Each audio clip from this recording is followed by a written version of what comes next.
sur de Los Ángeles, estamos desde Santana, California. A los que nos pueden ver a través de las plataformas de Facebook, en Zoom que estamos ahorita, y más tarde lo vamos a retransmitir en el canal de YouTube. Somos parte del Centro Cultural de México, aquí en Santana, California. Los miércoles tenemos un programa que se llama Miércoles de Cultura, de Historia y Cultura, en el que tocamos estos temas culturales, y está abierto para que cualquier miembro, cualquier persona que tenga un tema que decir, están abiertas las puertas de nuestro espacio cultural. Ahora tenemos un tema muy interesante. Me llamó mucho la atención el título, Las mamás de los generales liberales. Hasta me dio ganas de ir a hablar a mi mamá. Mamá, ¿cómo estás? A ver si me da permiso, porque todos tenemos una especie de mamitis. Unos la tienen más aguda, otros más tranquila, depende cómo les fue en la feria, pero la mamá es alguien bien importante y casi nunca se toma en cuenta. Casi nomás se ve al personaje, o a veces a la esposa o al amante, pero la mamá es la clave. Entonces, sin más, le vamos a presentar al maestro Armando, desde la Ciudad de México. Él es un historiador, está haciendo un doctorado también ahorita, y nos da mucho gusto tenerlo aquí. Entonces, sin más, me despido, su amigo Miguel Ángel, y les presento al maestro Armando. Los micrófonos son tuyos, Armando. Gracias, Miguel. Bueno, pues ha sido una experiencia no solo grata, importante el conocerlos, el poder estar haciendo pues, esta apertura de la historia, por el trabajo, por ejemplo, de Miguel, que nos está estado contando también su proyecto de investigación, nos ha estado compartiendo cómo se puede ver la historia desde diferentes lugares. Lo que voy a compartirles en esta sesión, eh, pues va en ese sentido. Nos desembocaremos justo en el tema de las mamás de los generales liberales, pero previamente me gustaría ir haciendo un recuento, ir construyendo una serie de conceptos de modo muy esencial, muy básico, para poder llegar a ver por qué la importancia de empezar a movernos de la historia que conocemos. Y eso no significa que no sea válida, sino es con la intención de, digamos, como de complementar, de abrirnos un poco más a otros horizontes y no solo a lo que ya conocemos. Entonces, brevemente, antes de llegar justo al tema de las mamás y los generales liberales, me voy a referir a un par de conceptos, hacer la diferencia entre historia e historiografía. Ahora, hablaré un poco de lo que es la psicohistoria, un comentario sucinto de por qué tenemos que acercarnos también a otros temas de investigación, en este caso, a ver el papel de la mujer en la historia, porque la historia se ha escrito en muchos sentidos desde los ojos de los varones. Entonces, en pleno siglo XXI, en pleno donde estamos atravesados por fenómenos, por sucesos históricos como la caída del muro de Berlín hasta el fenómeno del COVID que estamos viviendo, ya no podemos seguir viendo la historia simplemente con una cuestión de la visión de los hombres. Bueno, voy a ir compartiendo algunas láminas, obviamente las voy a leer todas, simplemente las voy a ir utilizando como un pequeño guión. ¿Qué es la historia? La historia no es juzgar, es comprender, Lucien Febvre. La historia es también una lucha contra el olvido, forma extrema de la muerte. La Inquisición de la historia, Luis de Lloro, la Inquisición de la historia nos abre al reconocimiento del otro y esa medida nos hace partícipes de experiencias no vividas, pero con las cuales nos identificamos y formamos nuestra idea de la pluralidad humana. Enrique Flores Cano. Y en ese sentido, vamos a entender que hay como dos conceptos de historia. Una como tal, el suceso que aconteció, lo que se vivió, y otra la disciplina, digamos la ciencia social. Esto, bueno, pues es una concepción de Álvaro Matute. Y vamos a llegar al tema de qué es la historiografía. ¿A qué nos enfrentamos cuando llamamos historiografía? Eh, digamos que la historia es lo que aconteció, la disciplina. Y la historiografía es la herramienta que nos permite saber cómo se escribió esa versión de la historia, los recursos que se utilizaron para ello. Entonces, creo que Vamos a avanzar para acá. No, acá. Sí, vamos a quedar acá. Esa sí la voy a leer. Llaman historia el conjunto de hechos pasados, independientemente de que se les estudie o no. En cambio, denominan historiografía a las formas de estudio, relato o conciencia de esos acontecimientos. En otras palabras, la historiografía es la disciplina que se encarga de estudiar la historia, es decir, los hechos o procesos que tuvieron lugar en el pasado, en tanto que la historia se refiere en especial al acontecer o devenir humano y por ende a sus transformaciones o cambios a lo largo del tiempo. El ser humano es el único que selecciona consciente e inconscientemente los elementos del pasado que integran en un proceso constante su presente. Gerardo Lara y Telma Camacho. Todo esto con la intención de llegar a una pequeña reflexión. Eh, Regularmente los que pues, hemos tenido la oportunidad de estudiar la enseñanza básica, se nos enseña historia, lo que se conoce como historia oficial o historia de bronce. Una versión de historia escrita por los vencedores, escrita desde las instituciones, y que si bien tiene una función inicial que es la de formar ciudadanía, porque aquí no se trata de desacreditar a la historia de bronce, se trata de decir, existe, pero también qué postura podemos tomar frente a ella. Tenemos que acabar con esa visión del mundo binario, ¿no? O es blanco o es negro. La existencia del propio ser humano nos muestra que del blanco al negro hay un sinfín de tonalidades de gris. Entonces, la invitación que estoy haciendo desde este momento, pues es esa.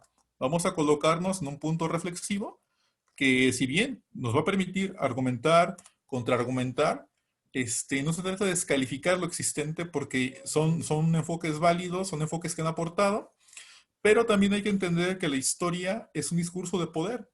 El, si revisamos, por ejemplo, plataformas como la de algún partido, sus idearios están basados en ciertos personajes históricos, en ciertas visiones de lo que aconteció. Entonces, por ello es importante hacer constantemente esas preguntas. Bueno, esto por un lado, me interesa entrar a la parte de que el tema que voy a reflexionar con ustedes tiene un enfoque psicoanalítico. Vamos a llegar al concepto de psicohistoria. Para ello, previamente, me interesa plantear la relevancia del psicoanálisis. Entonces, en su momento, Sigmund Freud dijo que el psicoanálisis le daba el nombre a tres cuestiones: a un procedimiento que sirve para integrar procesos anímicos difícilmente accesibles por otras vías, a un método de tratamiento de perturbaciones neuróticas fundado en esa indagación, y a una serie de intelecciones psicológicas ganadas por ese camino que poco a poco se han ido coligando en una nueva disciplina científica. ¿Y eso qué tiene que ver con nosotros? O sea, ¿por qué traemos a Freud a colación? Porque el psicoanálisis, por un lado, es el tratamiento en clínico, la parte terapéutica, la parte pues, que busca darle un seguimiento a alguien que sufre psíquicamente, pero el saber que el inconsciente, entendamos el psicoanálisis como una disciplina del inconsciente, como un saber que busca dar luz a aquello que a veces incluso nosotros mismos negamos y que no está tan fácilmente accesible. ¿Qué ocurre cuando aplicamos esos vínculos a la cultura? Entonces, por ejemplo, Roland Chemama nos señala en el diccionario de psicoanálisis que se llama psicoanálisis aplicado a todo aquello, a aquella reflexión que se busca analizar mediante las herramientas del psicoanálisis. Y entonces podríamos recordar que el mismo Sigmund Freud abordó las esculturas abordó el Moisés de Miguel Ángel, habló de Leonardo da Vinci, habló de Goethe, entre otros temas culturales, aplicando el psicoanálisis, más allá simplemente del trabajo clínico. Y en ese sentido, ¿qué es la psicohistoria? La psicohistoria emerge como una disciplina que aporta el psicoanálisis y el conocimiento relacionado para comprender el papel de las motivaciones inconscientes en la historia, las fuentes de estas motivaciones en la historia de la creencia de los hijos y los efectos psicológicos de los genocidios, la esclavitud, las guerras y otros traumas a gran escala en individuos y grupos, según la International Psychohistorical Association, disculpen mi inglés de Peña Nieto. Asimismo, la psicohistoria se centra en el estudio de tres áreas de investigación interrelacionadas: la historia de la infancia, la psicobiografía y la psicología de grupo. Aquí me voy a ir brincando esto. Simplemente yo necesito construir como esas pequeñas reflexiones con ustedes antes de entrar a mi tema de aterrizaje, porque es ahí donde voy a poder contextualizar el tema que vamos a centrarnos, que es el de las mamás de los generales liberales. Ahora, la historia, como ya lo mencionaba, en gran medida ha sido escrita por los varones. Es un hecho, creo que lo sabemos, vivimos en un mundo patriarcal, entonces todas las fuentes de producción en su mayoría han sido creadas por los hombres, y en ese sentido, Simón de Beauvoir, siguiendo al filósofo Paulin de Navarre, escribió: todo lo que han escrito los hombres sobre las mujeres es signo de sospecha, porque es a un tiempo juez y parte. Legisladores, sacerdotes, filósofos, escritores, sabios, se afanaron en demostrar que la condición subordinada de la mujer era grata al cielo y provechosa en la tierra. La idea de la mujer como un ser débil, incompleto, inferior, o encarnada de la tentación demoníaca, es el plano de la sexualidad, recorre siglos e historia. Se evidencia a través de los discursos religiosos, filosóficos, médicos, así como los mitos y costumbres. Entonces, hay un libro que les recomiendo ampliamente, La suerte de la consorte, de Sara Sefcovic. Es un libro donde la autora relata la historia de México, pero desde los ojos de las primeras damas. Es decir, cuando hablamos de la historia de México, pues siempre hablamos de los generales, de los presidentes, de los que movieron la independencia, y entonces hemos ido ocupando de figuras que sí ya están visibilizadas un tanto en nuestra historia. Llámese la corregidora, llámese Carlota, llámese Leona Vicario, llámese hasta la mercadotecnia en Frida Kahlo, pero la historia de México es mucho más a través de sus mujeres.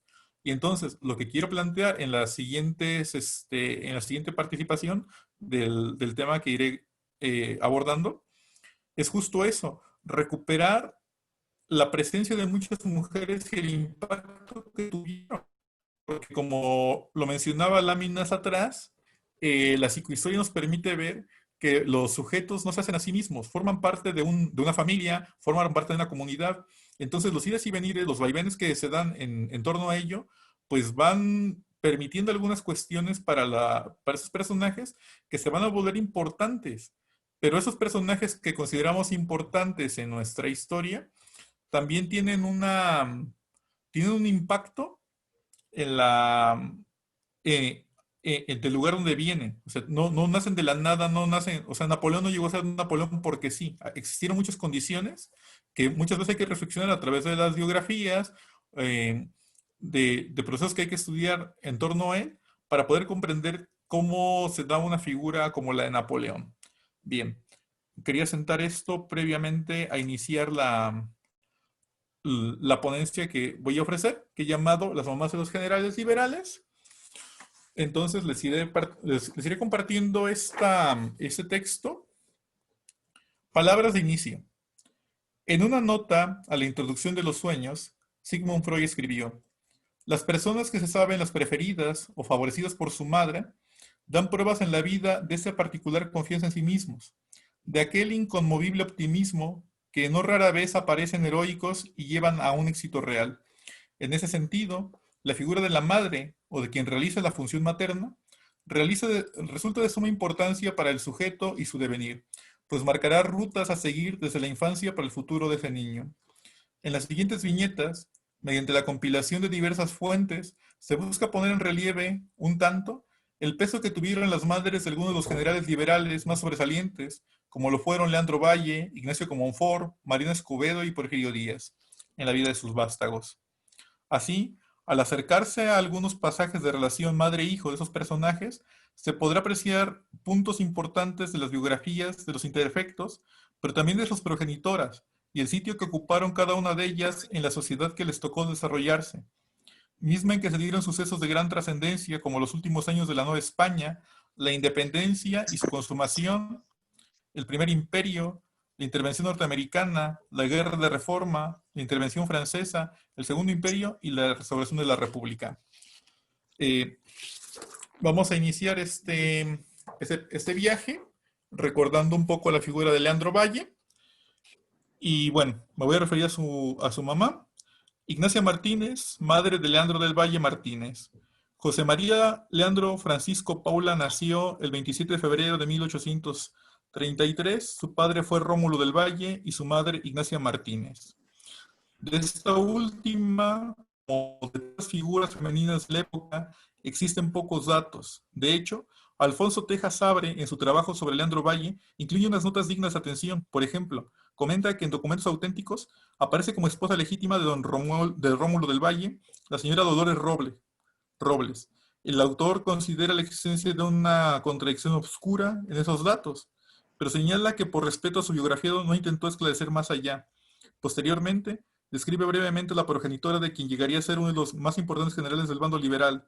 Doña Ignacia fue católica devotísima, pero jamás discutió ni en el seno del hogar los principios liberales de su esposo que heredaron sus hijos. El padre Leandro Valle, Rómulo del Valle, tuvo una importante carrera política y militar. Por ejemplo, en 1810 estuvo implicado en la conspiración de Valladolid, previa al movimiento insurgente, bajo las órdenes de Leandro Bravo. En enero de 1812 tomó parte en los combates de Tenancingo y Tecuolaya. En 1813, al servicio de José María Morelos, colaboró en la lucha en la que se salvó a Valerio Trujano. En 1815 se unió a las fuerzas de Vicente Guerrero. En 1822 formó parte del movimiento contra el imperio de Agustín Iturbide. En 1828 fue elegido diputado por los distritos del Estado de México, hasta la época de la administración de Benito Juárez, en la que siguió al gobierno del oaxaqueño en parte de su peregrinar. Ante esa gran figura identificadora que tuvo Leandro Valle, Tejas Sabre escribió: es necesario contemplar la existencia del padre y especialmente su carrera militar y política, relacionada con la personalidad de su heredero y discípulo, que pudo superar a su padre y maestro, dándole las más grandes satisfacciones y el mayor dolor.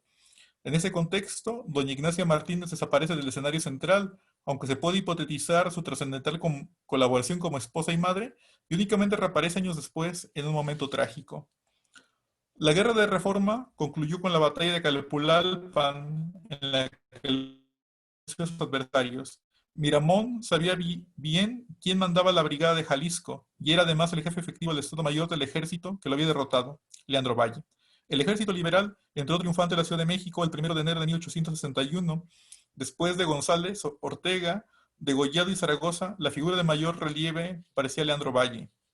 La historia de Leandro Valle encuentra su caso cuando, tras los fusilamientos de Santos Degollado y Melchor Ocampo, fue nombrado para perseguir a Leonardo Márquez, el Tigre de Tacubaya, quien logró vencer al joven general, dadas la superioridad numérica y la falta de caballería. Según Ángel Pola, Leandro Valle, antes de ser fusilado, escribió en un pliego de papel con lápiz la siguiente carta: en el Monte de las Cruces, junio 23 de 1861. Padre y madre queridos, hermanos todos, voy a morir porque es la suerte de la guerra, y no se hace conmigo más que lo que yo hubiera hecho en igual caso, por manera que nada de odio, pues no es sino en justa revancha. He cumplido siempre con mi deber, hermanos chicos, cumplan ustedes, y que nuestro nombre sea honrado como el que yo he sabido conservar hasta ahora. Madre, padre y madre, a esta carta, a mí, un eterno recuerdo. También de ti me acuerdo, Agus, su hermana Agustina. Tú has sido mi madre también. A mis hermanitos y amigos, adiós. Ángel Pola cuenta cómo varios años después del fusilamiento de Leandro Valle, en 1892, su madre de 80 años de edad y con una pensión de 100 pesos mensuales, todavía sufría por la muerte del hijo amado. Ahí, en ese armario, tengo la camisa ensangrentada que traía Leandro, pero hace 32 años que no lo veo, no quiero verla, y ya él presentía su fin. Me contaron que cuando llegó al Monte de las Cruces dijo: me huele aquí a muerte. Las láminas que tengo compartidas hacen primero la de la izquierda para mí. Vemos una pequeña representación del fusilamiento de Leandro Valle, y luego tenemos su casaca, que estuvo en Museo Nacional, y la última es una restauración que se hizo recientemente del chaleco con el que fue fusilado Leandro Valle, y es el mismo que menciono en las líneas anteriores. Se encuentra actualmente esta pieza en Museo Nacional, Castillo de Chapultepec. Bien, vamos a continuar esta participación hablando de un personaje pues polémico, como lo es Ignacio Comonfort. María Guadalupe Ríos, madre de Ignacio Comonfort. José Ignacio Gregorio Comonfort Ríos nació el 12 de marzo de 1812 en Amozoc, Puebla. Fue hijo de Mariano Comonfort y de doña María Guadalupe Ríos. Mariano tenía ascendencia irlandesa, fue parte de las milicias provinciales, subteniente y teniente de la Compañía de Dragones. En 1818 se le nombró capitán y con este grado se adhirió en 1821 al Plan de Iguala, aunque falleció en 1826, cerca de los 44 años de edad. Entre 1825 y abril de 1827, Ignacio Comonfort estudió en el Colegio Carolino de su estado natal. Sus últimas calificaciones en esa institución coinciden con la fecha del fallecimiento de su padre, mayo de 1827. Inició su carrera pública en la Revolución encabezada por Antonio López de Santana en 1832.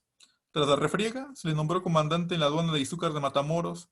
Posteriormente, se desempeñó como prefecto y comandante militar de Tlapa. Entre 1842 y 1843 fungió como diputado, participó activamente en la guerra contra Estados Unidos y formó parte del Congreso que se reunió en Querétaro, hasta que los norteamericanos dejaron el país. Se le eligió senador, cargo que ocupó hasta 1851. En 1852 nuevamente fungió como diputado. Al año siguiente se le nombró administrador de la aduana de Acapulco, pero el gabinete de Santana lo cesó. Más adelante apoyó la revolución de Ayutla y tras la renuncia de Juan Álvarez asumió la presidencia. En 1857, bajo su gobierno, se promulgó la Constitución, que se consideró radical, aunque después, arrepentido de haber apoyado aquel documento, se dio un autogolpe de Estado. Sobre este punto, Rafael de Salles Enrique escribió: dicen que el amor filial influyó poderosamente en su ánimo, que cedió, como Coriolano, ante los ruegos de su madre. El paralelo es falso. Comonfort obedeció a su madre, traicionando a otra madre más grande, más noble y más santa, la patria. Ignacio Comonfort nunca se casó, siempre vivió con su madre, aunque sí procreó 3 hijas con la señora Carmen Lara, María Guadalupe, Adela y Clara. Sin embargo, en ningún momento oficializó esa relación, para no ofender a su madre que quería a su hijo por siempre a su lado. De todos modos, las jóvenes hijas de don Ignacio, ilegítimas y todo, lo cuidaron en los últimos momentos de su vida y hasta su muerte, ocurrida en una emboscada en Guanajuato cuando volvió del exilio. Juana Mateos, en Memorias de un guerrillero, se ocupó de narrar diversos sucesos de la gran década nacional. Sobre la madre de Comonfort dice: la anciana madre del general Comonfort era el ídolo, el primero y el último amor de aquel hombre tan valiente en los combates y tan tímido en la política. Asimismo, llamó a un capítulo de esta novela La madre y el hijo. Ahí presenta 2 momentos. Primero, a la progenitora de Comonfort en plena charla con un clérigo de apellido Miranda, quien le ordena a la anciana intervenir con su hijo para desconocer la Constitución recientemente promulgada. En el segundo, se ve a doña Rita obedeciendo el mandato del sacerdote y combinando a su vástago a dar marcha atrás en lo relativo a la política liberal, que atentaba contra las prebendas eclesiásticas. En uno de los diálogos de la obra en cuestión se lee: aquí, sobre mis rodillas, te enseñé a pronunciar el nombre de Dios. Yo empapé tu cabeza con las aguas bautismales y los óleos ungieron tus cabellos. Y yo te llevé al pie del altar y la hostia consagrada llegó a tus labios, llevando el perfume de la fe católica. Tú has sido creyente y lo sigues siendo todavía. ¿Por qué entonces derribar lo que has adorado y quemar en la llama de la impiedad tus creencias sagradas? En el quinto volumen de México a través de los siglos, escrito por José María Vigil, se ofrece un retrato político de Ignacio Comonfort, a quien un gran número de veces se tacha abruptamente y sin mayores meditaciones de moderado o hasta de traidor, sin entender que fue un hombre de su época. Comonfort quería sinceramente la reforma. Estaba convencido de su necesidad y comprendía perfectamente que era una exigencia ineludible de la revolución en que tan activa parte había tomado. Así, lo expresó en multitud de documentos oficiales y así lo probó con los actos posteriores de su administración. La diferencia entre su programa político y el del Partido Radical consistía en que Comonfort creía posible llegar al fin de todos deseados, poniendo de su parte la cooperación del antiguo ejército y aún de las mismas clases enemigas de toda innovación, estableciendo poco a poco y de una manera pacífica las más indispensables reformas, sin herir de frente arraigados intereses con los que era inevitable chocar tarde o temprano. Hubo, si se quiere, en el fondo de ese pensamiento, mucho de ilusorio y paradójico. Del párrafo anterior, tal vez la palabra más adecuada para referirse a Comonfort sea el término paradójico, como lo mostró el Interfecto con su actitud de apoyar la promulgación de la Constitución de 1857, pero después de conocerla y finalmente volver del destierro para unirse a los huestes republicanos que luchaban contra la intervención francesa y morir emboscado en Chamácuero, Guanajuato. ¿Hasta dónde la influencia de María Guadalupe Ríos, madre de este general, tuvo que ver con las desconcertantes decisiones que precipitaron los sucesos para la Guerra de los 3 años? Guadalupe Ríos de Comonfort, madre del general, falleció el 6 de diciembre de 1863, poco más de 20 días después del fallecimiento del expresidente. Tal parece que por la pérdida del hijo amado. Bueno, la imagen que tenemos, además de ver a Comonfort en la lámina, es su sepulcro en el Panteón de San Fernando. Su mamá también fue enterrada ahí. Entonces, estoy haciendo la referencia de que poco menos de 20 años, 20 días después de que asesinan a Comonfort, le emboscan, la madre muere. Aquí hay un vínculo muy importante madre-hijo y que sí me permite a mí reflexionar el personaje de Comonfort y no caer justamente en esta diatriba de traidor. Por eso prefiero llamarlo paradójico. Bien, vamos a avanzar con otro personaje importantísimo, otro de los generales de Abolengo durante la Gran Década Nacional, Mariano Escobedo. María Rita de la Peña González, madre de Mariano Escobedo. María Rita de la Peña González, según Carlos Medina Villanueva, habría nacido el 2 de febrero de 1777 y se casó con Manuel Escobedo el 20 de junio de 1814. La dama en cuestión, a lo largo de su vida, tuvo una gran influencia sobre el vencedor de Querétaro. Concepción Lombardo de Miramón, cuando su esposo ya se encontraba preso y sobre él pendía la pena de muerte, en un afán desesperado por tratar de salvar a su marido, tuvo la idea de recurrir a la intercesión de la progenitora del nuevolense, por lo que fue a buscarlas a San Miguel, sitio en que radicaba la madre del general Orejón, como se apodaba Escobedo. Concepción Lombardo narró así el pasaje en cuestión, mismo que además nos ofrece un vivo retrato de María Rita de la Peña. Corría en mediados del año 1867. Me aconsejaron que fuese yo a San Miguel, pueblo situado a pocas leguas de Querétaro, donde vivía la madre de Escobedo, y que tratase de interesarla con su hijo a mi favor. Me aseguraron que ella tenía gran influencia en su hijo y que por su medio podía conseguir algo. Apenas llegué a San Miguel, me dirigí a la casa de la madre de Escobedo, la cual me recibió sin la menor dificultad, pero de una manera tan fría y poco cortés que se me desvaneció por completo la esperanza que allí me había llevado. Aquella mujer era una anciana que representaba los 80, alta, seca y llena de arrugas. Su aspecto era el de una persona común, y lo que me llamó la atención al verla fue la gran semejanza que con ella tenía su hijo, particularmente en las orejas, que eran fenomenales, y que por su forma y tamaño le daban a su fisonomía la exacta semejanza de un orangután.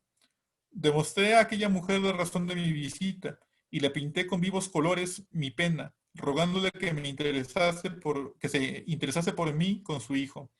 Ella me oyó tranquilamente sin demostrar el menor interés a cuanto le decía, y cuando acabé de hablar me dijo fríamente: ¿Y qué quiere que yo haga? ¿Se olvidó usted de los asesinatos en Tacubaya? De ese nuevo desengaño me volvía a Querétaro más triste y desconsolada de cómo había salido, y admirando la crueldad de aquella octogenaria sin corazón.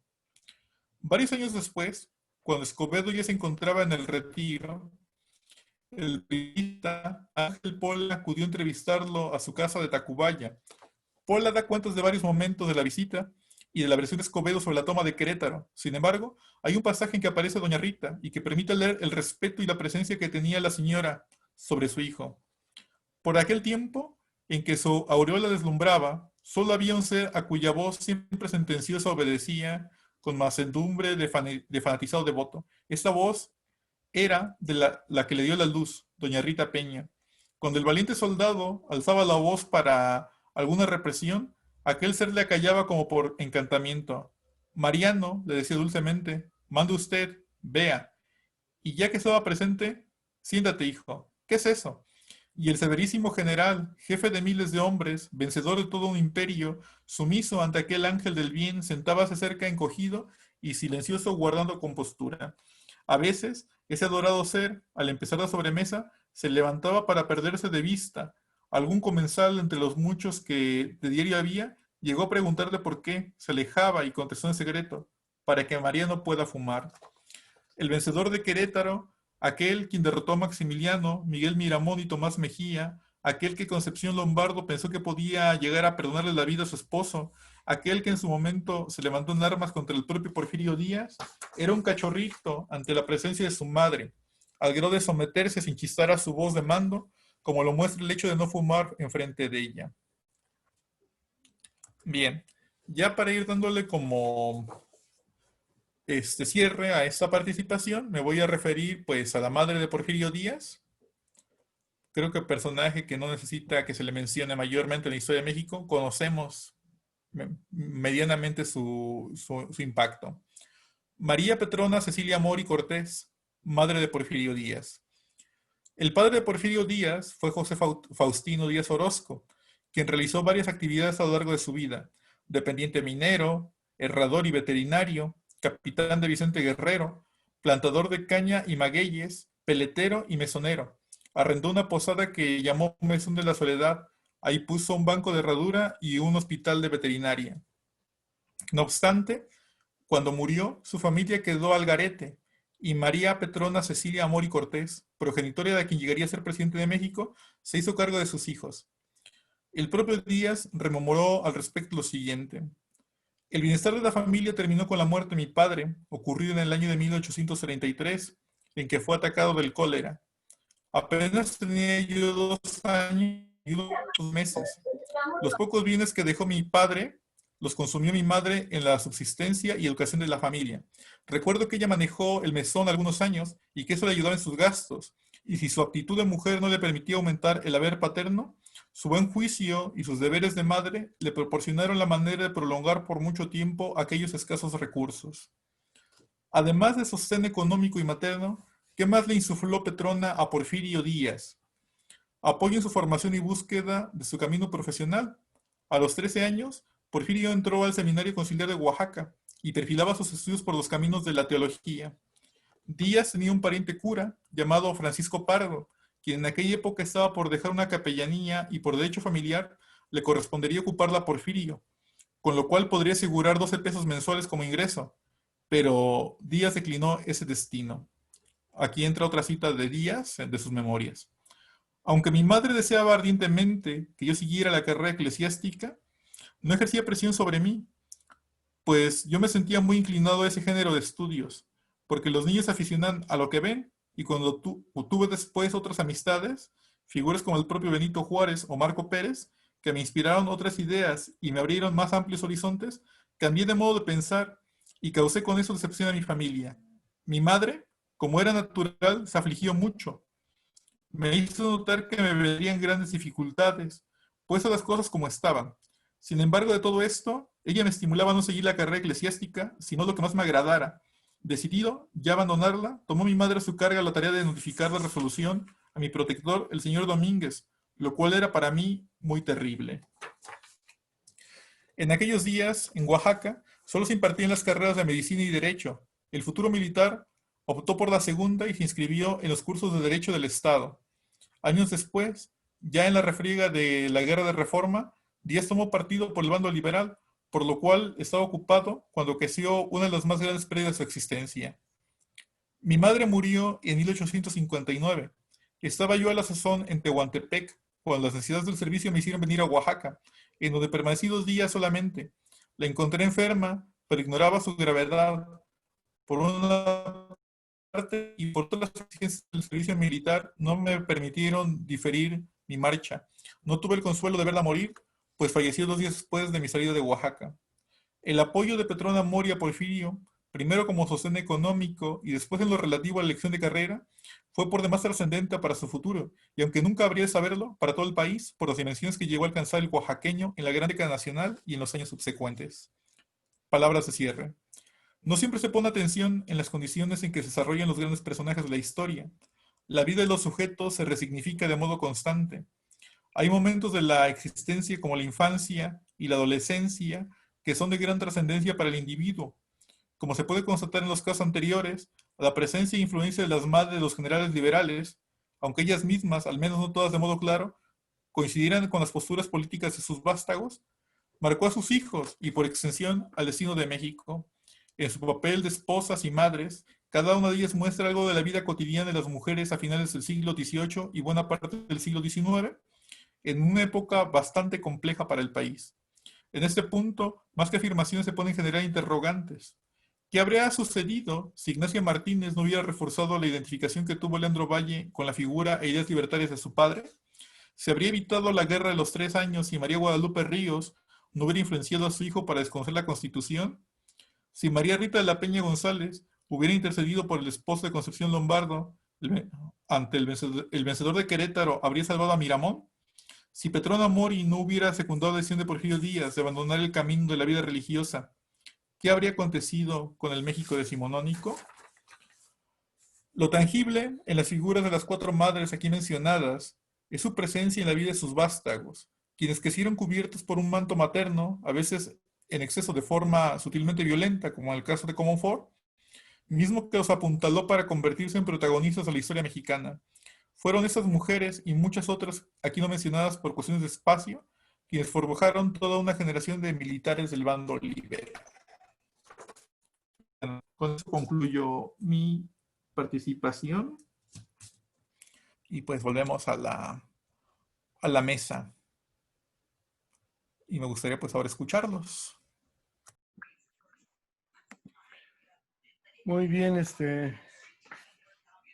toda la información que nos trajiste. A los participantes que están aquí en el chat, en el Zoom, nos pueden participar, o que están en Facebook, pueden subir, pueden hacernos una pregunta. El maestro Armando nos acaba de hablar de las mamás de los generales liberales, por los que llegaron tarde. Y esta es la hora de las preguntas. ¿Quién tiene una pregunta? ¿Quién quiere levantarle la mano primero? Puede levantar la mano en persona o puede nomás levantar la mano en la opción que da. Para cualquier duda que tengan, pregunta o comentario.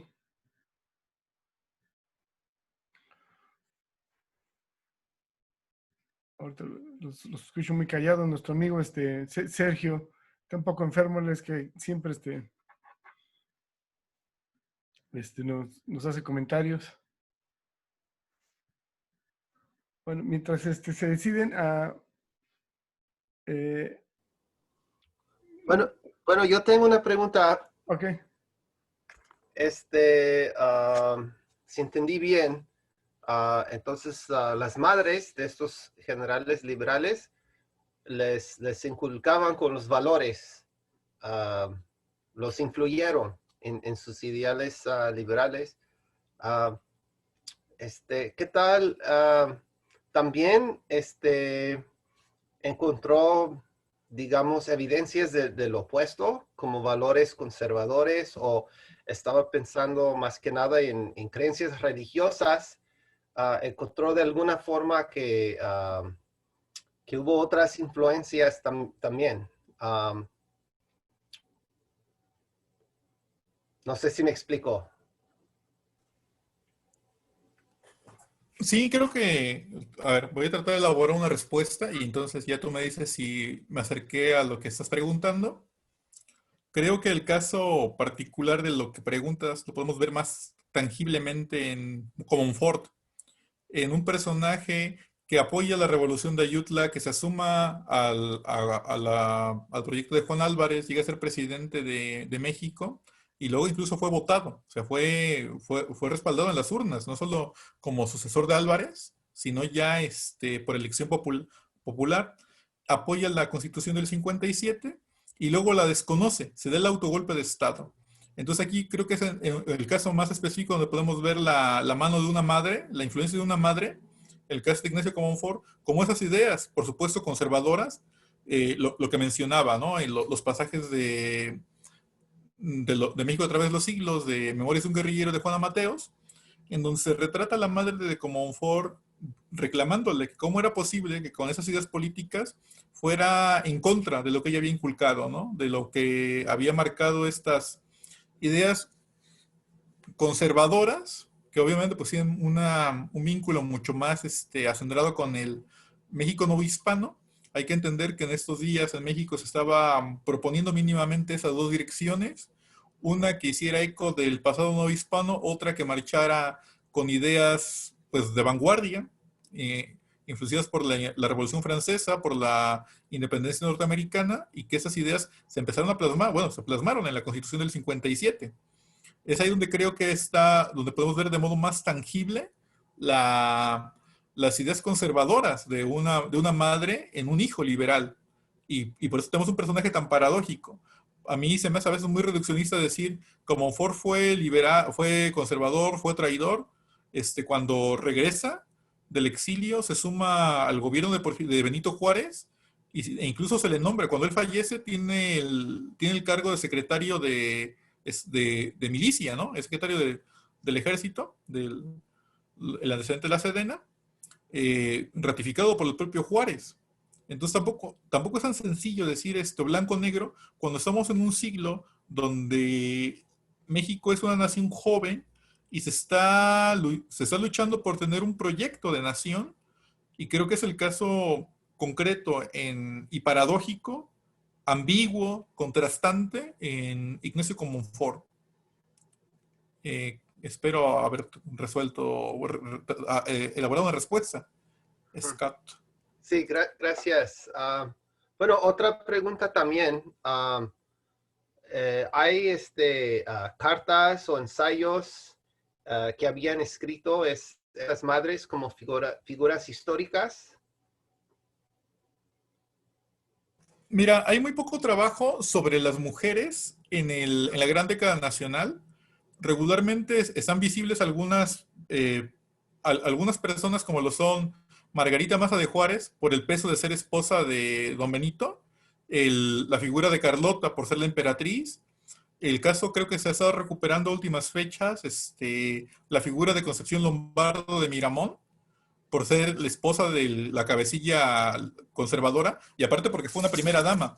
Nosotros, en Taller Maladrón, sacamos hace ya pues casi un año esa revista, que es un primer número donde se habla de las mujeres en la Gran Década Nacional.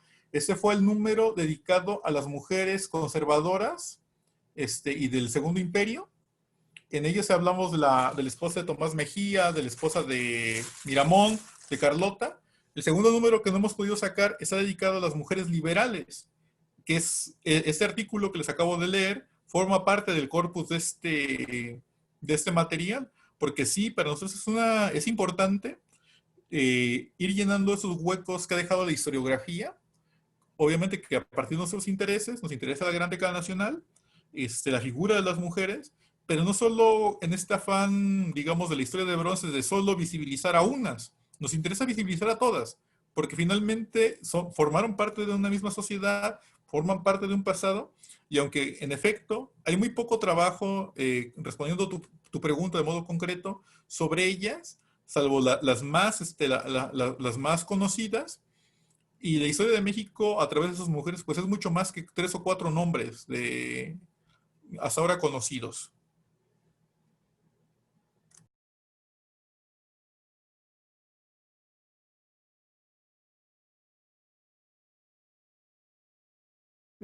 Muy bien, muy buena respuesta. ¿Alguien más que quiera hacer una otra pregunta? Vi que alzó la mano Yaol Prajedis. Hola Yaol, ¿cómo estás? Saludos. ¿Qué tal? Buenas noches. Buenas noches. Muchas gracias por invitarme a esta gran plática. Y efectivamente yo creo que las mujeres, tanto en la Revolución Mexicana como en la independencia, en todas las etapas de nuestra historia, casi no se reconocen. Pero yo aludo y le doy mucha importancia de la frase que dicen, atrás de un gran hombre siempre está una gran mujer, que no se reconoce, que a veces está invisible, ¿no? Y que la mujer siempre ha estado ahí como la fortaleza de todo hombre, que te dice, bueno, tienes que luchar, tienes que salir adelante y tienes que hacer las cosas, ¿no? Independientemente, yo creo que la función que hayan hecho, si son liberales o conservadores, y le agradezco por la información que nos da aquí el ponente, ¿no? Sí es importante esta información que a veces pasan las mujeres a la historia sin ser reconocidas como debe de ser, ¿no? Y bueno, le agradezco por darnos esta información y esperamos de que se siga escribiendo esta historia, pero que se sigan retomando a las mujeres, ¿no? Inclusive hay mujeres que participaron y hicieron historia en nuestro país como México, pero desafortunadamente no están reconocidas como tal, ¿no? Sería ese mi comentario. No, no es una pregunta, sino que pues, a lo mejor afirmando que es importante la intervención de las mujeres. Gracias.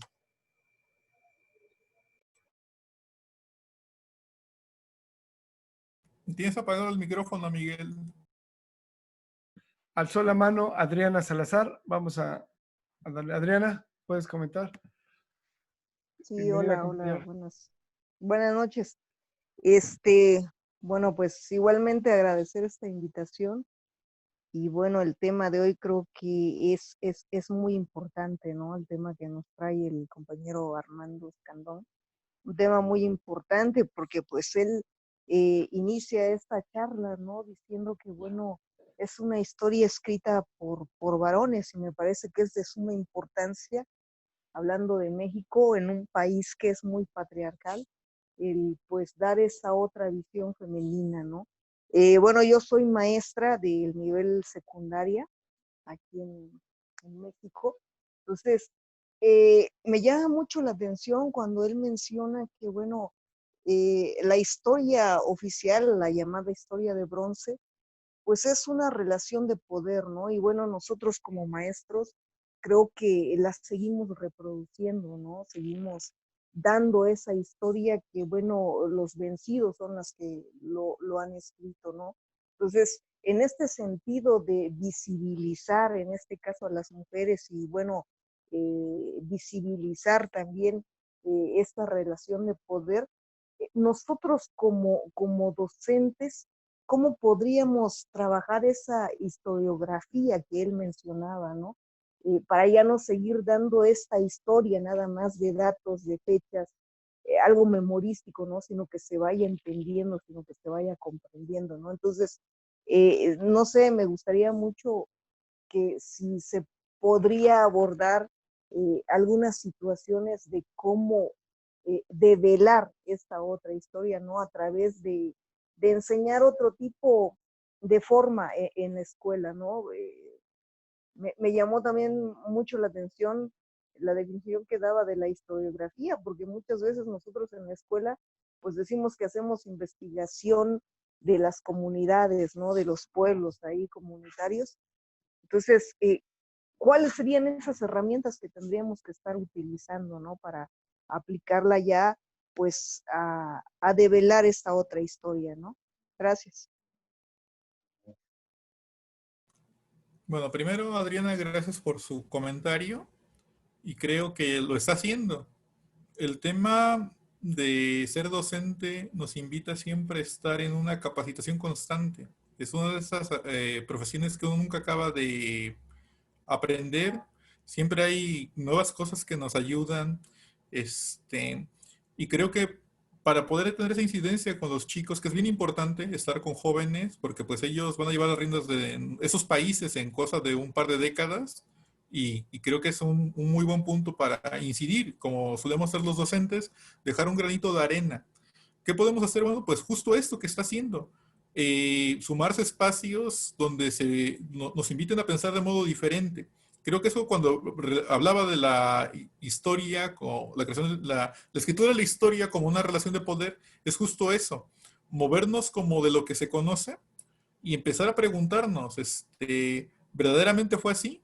¿Qué pasaría si yo, en lugar de simplemente dar el dato de George Washington, empiezo a revisar un poco más a profundidad su relación como, como ciudadano, como padre, como pareja, que es un poco lo que acabamos de hacer en este caso con las madres de los generales? ¿Cómo podemos, nos ayuda a explicar un poco, no quiere decir que es totalmente, pero un poco, cómo se ve una figura como Porfirio Díaz, ¿no? Alguien que tenía todo un proyecto porque prácticamente dedicarse a la iglesia, tiene la idea de irse a estudiar a un instituto de ideas liberales y la madre lo apoya, siendo que bien pudo haber dicho no.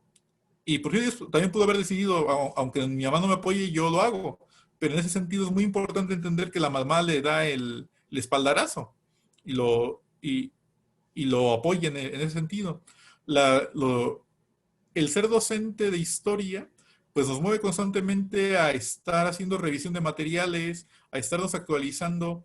No hay una sola manera en que yo le pudiera decir, hay que hacer esto. Yo creo que lo primero que uno tiene que hacer es justo darse la oportunidad de las preguntas. ¿En verdad solo fue así? ¿Solo existe esta fuente de como me lo está narrando? Usted hablaba, por ahí dijo la visión de los vencidos. Es ese libro maravilloso compilado por Miguel León Portilla, que durante la caída de Tenochtitlán tenemos las fuentes, cómo se dio esa conquista por parte de los españoles, pero narrada desde la óptica de los vencidos, del- de los tenochcas. Entonces sería muy importante a veces hacer esa pregunta. ¿Solo existe esta forma de narrar la historia? Y en ese sentido, cuando vamos a preparar nuestras clases, pues incluso aprovechar a los chicos y decirles, bueno, busquen, ahí está internet, hay muchísimas cuestiones, enseñarles a que sea una fuente primaria fidedigna, enseñarles a arrastrar información de lo que tengamos de entrar a la mano, empezarse a preguntar por si solo fue de esa manera o hay otras formas de construir el acercamiento a ese suceso histórico. Y por supuesto que su labor es preponderante y tiene una incidencia mayor en el futuro de nuestros países. Muy bien. Antes de continuar, otra pregunta, me gustaría que si pudieras repetir esa pequeña parte en la que mencionaste la psicohistoria, algo así, no sé si este es el nombre correcto, en el cual el impacto de las mamás hacia los hijos, especialmente si es el preferido, puede cambiarle la confianza de sí mismo al personaje. Porque como dijo Yaol y como comentó Adriana, Scat, es un poder, esa fuerza de esos personajes que no están en la historia, pero que participaron en las batallas. Nomás se imagina uno a un muchacho cobarde que no quiere pelear, porque ¿a quién quiere pelear en una guerra? No cualquiera es valiente, y la mamá diciéndole atrás, no seas cobarde, pelea. Entonces, las palabras de una madre en ese momento son impactantes y cambian la mente, toda la historia de un personaje. Lo puede volver valiente al cobarde que lleva uno dentro. No sé si puede repetir ese pedazo para los compañeros que no estaban. Claro, con gusto. De hecho, es el párrafo inicial del texto.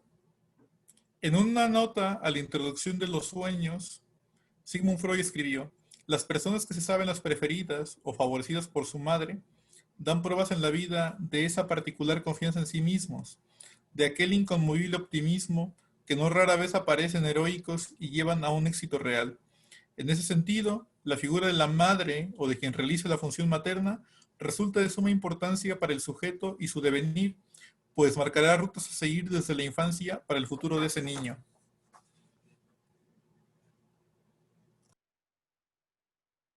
O sea, ahí está. Esto se puede correlacionar con lo que decía Adriana. Si ustedes como maestros que están conectados con los jóvenes, es importante, yo pienso, hacer talleres con las mamás, involucrarlas ya en un nivel diferente en este aspecto para crear esos líderes que son esos niños que ustedes están educando. Ese es mi comentario. Gracias. Si alguien tiene algo más que comentar acerca del tema. Sergio, como que te veo muy callado hoy, Sergio. Sí, disculpen, es que no me siento muy bien, que digamos, por eso. Pero estoy escuchando muy atentamente, estoy de acuerdísimo. Ustedes saben que yo favorezco mucho la participación de las mujeres en todo plan, de manera igual, ¿verdad? Y pues la madre siempre ha sido muy importante. A mí, ahorita que he estado reflexionando, ¿no? De cómo se idealiza a la madre, ¿verdad? Cuando se idealiza por medio de vírgenes y por medio de nombres, y eso me molesta tremendamente porque al mismo tiempo se ignora a las personas reales, ¿no? A las personas que hacen el trabajo, a las mujeres, a las mamás que apoyan a los hijos, ¿no? Y creo que todos nos relacionamos porque, pues, ¿qué mamá no quiere lo mejor para su hijo, ¿no?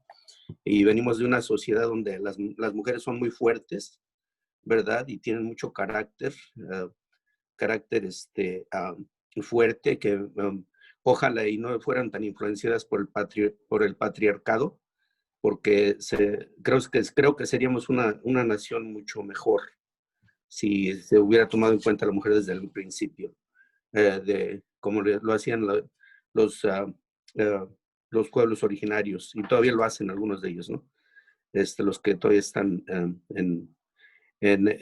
con esa idea de la igualdad. Porque cuando hablamos de igualdad, a mí me da risa de que los pueblos civilizados, entre comillas, estén buscando la igualdad cuando ya existía en los pueblos originarios. Y pues también, o sea que me hizo recordar a mi mamá, ¿no? Cómo nos apoyaba, cómo nos llevaba a la escuela, cómo insistía que fuéramos alguien en la vida, ¿no? En lo personal a mí me influenció mucho porque yo era muy apegado a ella y me llevaba, yo le decía, quiero ir a la biblioteca y me llevaba. Por eso es mi amor a la literatura, ¿no? Y a la lectura en general. Pero creo que todos tenemos recuerdos duraderos, ¿no? De todo lo que nos apoyaron nuestras madres. Bueno, pues gracias a Armando y gracias a todos. Aquí estoy escuchando. Gracias. Gracias, Sergio. Ojalá te sientas un poco mejor. Bueno, no un poco, sino que ya te sientas mejor. Sí, gracias. Yaol, ¿nos podías platicar un poquito de tu comentario que pusiste en el chat? Elaborar un poco más de lo que haces en tu comunidad. Sí, en mi caso yo soy docente de educación primaria para el medio indígena, ¿no? Hablante de la lengua náhuatl. Y en mi proyecto que yo elaboré se llama la corresponsabilidad como una alternativa para el logro de los aprendizajes esperados. Y efectivamente aquí las mamás son las que están más al pendiente de los hijos, ¿no? Los papás pues se van a trabajar y a veces no se hacen responsables de los niños. Entonces lo que he visto de que mis alumnos, los que se aplican más, los que veo que se dedican más ahora sí que a trabajar, son los que son motivados por las mamás. Y coincido ahorita con el ponente Armando, y cuando decía que las mamás como que los van animando, los van empujando aquí a lograr las cosas.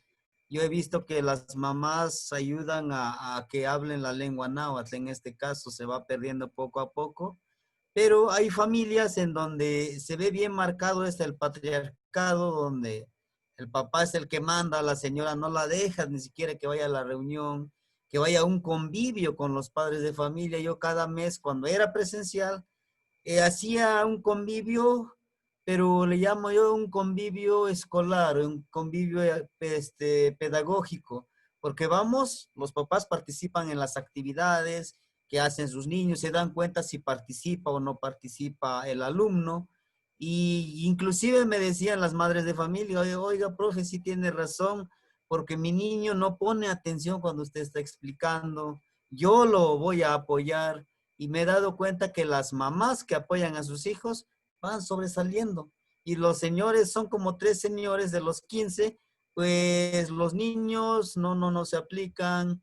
Inclusive dicen, no, de todas maneras, mi papá no me dice nada, se va a trabajar, mi mamá hace lo que dice mi papá y ya, ¿no? Entonces sí es importante la influencia de las mamás, y sigo reiterando, ¿no? Que es detrás de un gran hombre, de grandes niños triunfadores, están las mamás apoyando siempre, ¿no? Nada más.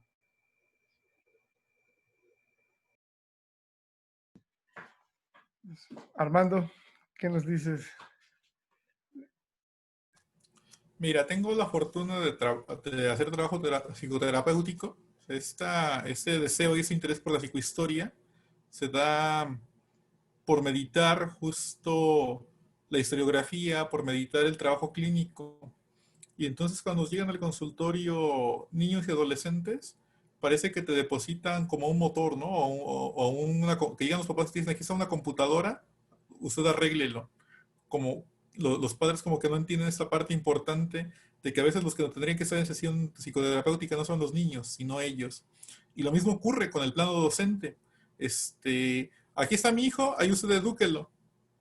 Porque yo entiendo que todos estamos buscando pues la chuleta, todos tenemos que ir a trabajar, ver nuestras actividades, pero justamente sí he notado en la última década fácilmente un tema donde en efecto la función paterna, la función materna se ha ido alejando del acompañamiento con los chicos, ¿no? Entonces, eh, a lo mejor luego lo podemos abrir en otro momento, este tema de qué está pasando con las generaciones, qué le estamos dejando a los jóvenes justamente. Por un lado, les llamamos generación de cristal o generación mazapán, porque supuestamente de todos se ofenden, y vienen los memes.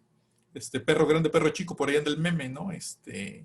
De adolescentes de antes, adolescentes de ahora. Pero también no nos preguntamos qué mundo les estamos dejando. Justo las generaciones que estamos atendiendo como docentes son chicos que por acá en México vivimos el temblor del 17, ¿no? Están viviendo una pandemia y están prácticamente, pues no digo que secuestrados, pero pues están encerrados en sus casas en un momento donde el contacto entre jóvenes, entre pares es bien importante. Yo trabajo con adolescentes, entonces, eh, la escuela para un adolescente era un momento de hacer un corte con la casa, donde tú podías convivir con chicos de tu edad, con pares, y también conocer otros adultos, aparte de tener las figuras materna y paterna como referentes de lo que es la adultez.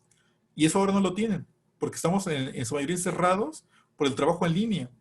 Entonces, para mí es muy sintomático ver cuando, como psicoterapeuta, llegan los papás y te dicen, aquí está mi hijo, arréglemelo, ¿en cuántas sesiones lo tiene arreglado? Cuando son problemas que vienen de casa y se vienen arrastrando de toda la vida, porque queremos que aplique prácticamente una psicoterapia rápida, barata y que nos entregue al chico como si fuera un CPU. Pues no, señora, se equivocó entonces de psicoterapeuta, porque yo trabajo con adolescentes y niños, no soy técnico en computación. Y como docente ocurre algo muy similar. Llegan y pues es que si no aprendió, si los chicos no leen, es culpa de los maestros. A ver, ¿cuándo en casa se les influyó, se les introyectó el hábito por la lectura?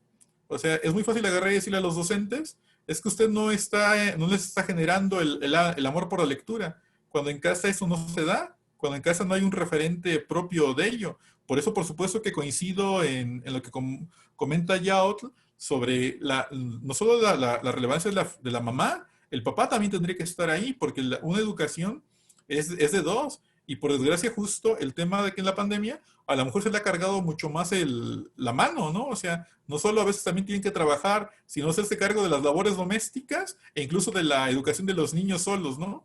Porque el hombre a veces ni se ocupa de ello. Entonces, por eso a veces a mí me convoca mucho ese tipo de temas y reflexiones, que hoy la podemos hacer desde los generales liberales, ¿no? Pero que tienen un eco en nuestra sociedad.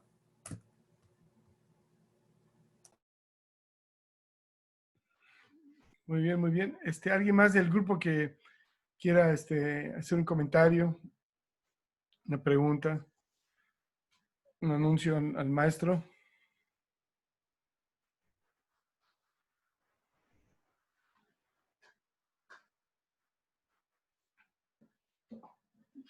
Bueno, pues mientras se decide, yo quisiera seguir con mi comentario de hace rato, no la que bien de esta importancia, ya con todo lo que han platicado ustedes que están en ese ámbito enseñando directamente a las personas. Es un poder que no se ha ejercido y como platicamos, la historia es poder. Eso también quiere decir empoderar, ¿no? O sea, podemos empoderar a las personas y ojalá estos pequeños canales de comunicación, porque es un canal de aprender y enseñar, nos den armas para enseñar a las personas y cambiar este rumbo, como el ejemplo que puso el maestro Armando de el presidente Comonfort. Imagínense, estando a punto, él es presidente, él acepta la Constitución de 1857 y la historia cambió, si lo reduzco un poquito, a que su mamá, por ser católica, como se dice, de hueso colorado, respetando, lo menciono en forma, con respeto, convence a su hijo de que lo que está haciendo al aceptar la Constitución de 1857, que está mal, y que él ha sido un católico y fue criado bajo la doctrina católica, entonces hace que su hijo cambie de parecer y cambie el rumbo de la historia de México por la influencia de su mamá. Entonces, nosotros como hombres tenemos que reflexionar cómo vamos a educar a nuestros hijos, porque no nomás es la mamá, es el papá.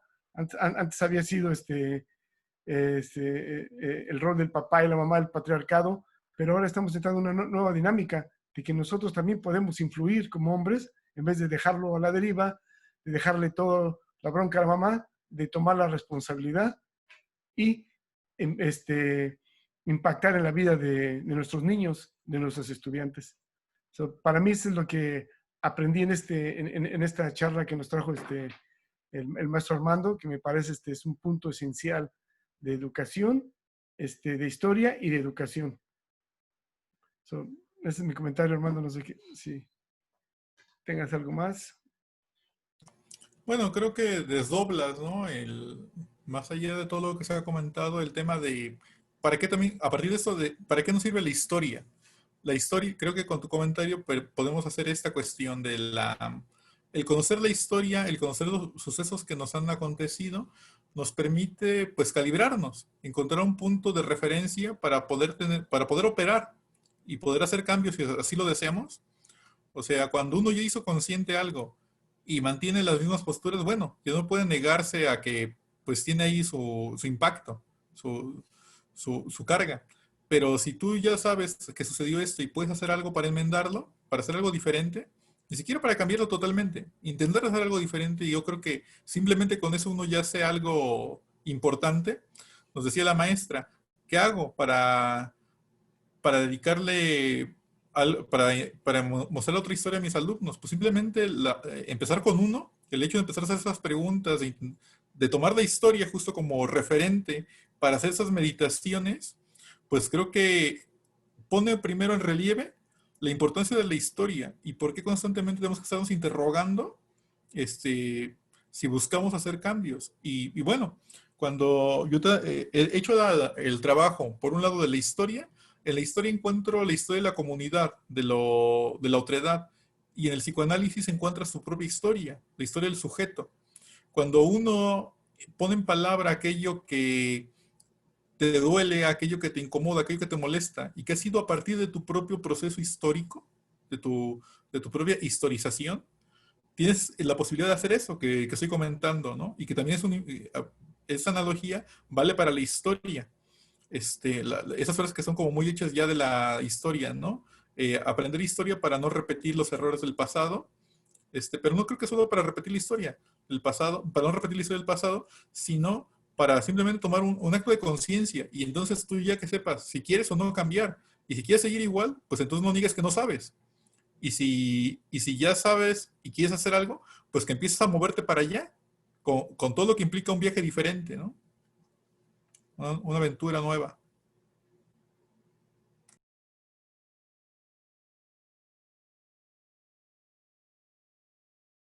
Miguel, tienes apagado el micrófono. No te escuchamos. Sí, se me olvida. Gracias, gracias. Pues si ya nadie tiene algo más que comentar, creo que podemos empezar a cerrar la charla. No sé si alguien del grupo si quiere empezar a despedir. Yo podría empezar diciéndoles que este es un espacio, los miércoles de Historia y Cultura, es un espacio libre y abierto en el que aceptamos todo tipo de historias la historia ancestral de México, la historia moderna, la revolución, la independencia, cualquier tema histórico que nos enriquezca. Es un lugar que es de respeto, en que se respetan las ideas, sin conflicto, para que nos enriquezcamos los unos a los otros, nos escuchemos, porque sí, siempre hay esta dicotomía izquierda, derecha. Entonces, la idea es que ese espacio sea neutral y que esté abierta para todas los puntos de vista, para todas las mentes. Entonces, está la invitación para cualquier persona que esté en el grupo que quiera dar una charla, que quiera compartirnos su tema. Está abierto, pónganse de acuerdo conmigo y lo agendamos en el calendario del grupo. Somos parte del Centro Cultural de México, de aquí de Santa Ana, California. Y me gustaría escuchar a todos que se despidieran, si quieren con una frase, con una palabra. Se pueden ir despidiendo. Uno de los que quieran. Pues, muchas gracias. Buenas noches. Bueno, gracias, Scott. Yaol, pueden hablar. Pues agradecerle al maestro Armando por esta charla tan importante. Entré un poquito tarde, pero le agradezco. La temática es muy interesante y quizá a lo mejor, como dice él, en otro momento pudiéramos profundizarlo, pero tocando a lo mejor ahorita como tema primordial el apoyo de los padres de familia, ¿no?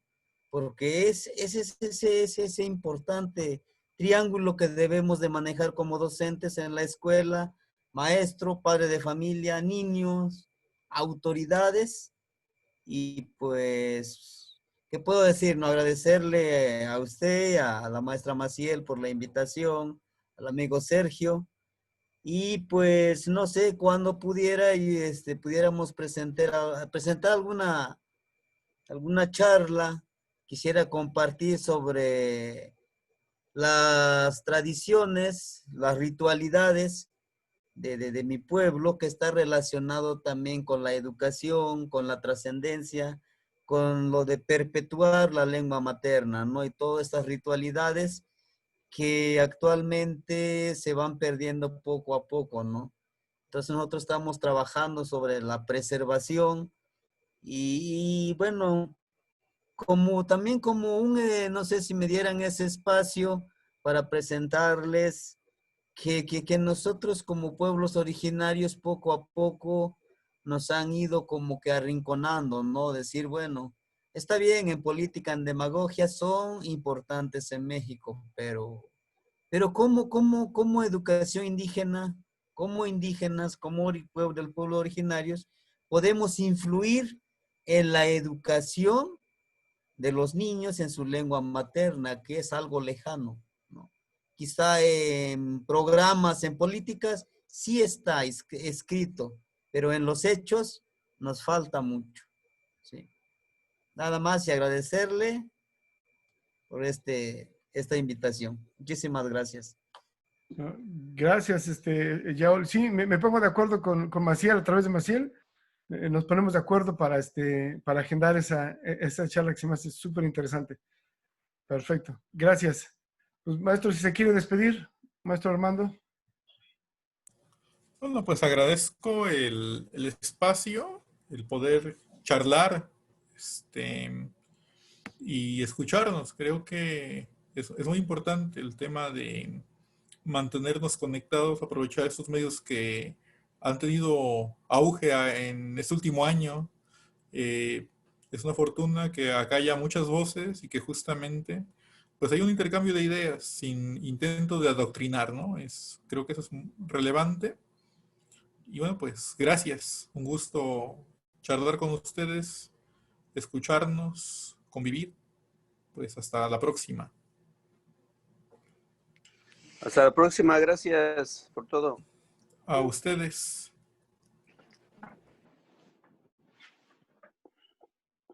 Gracias, buenas noches. Buenas noches, hasta luego. Buenas noches. Cuídense mucho. Se Hasta cuidan luego. mucho.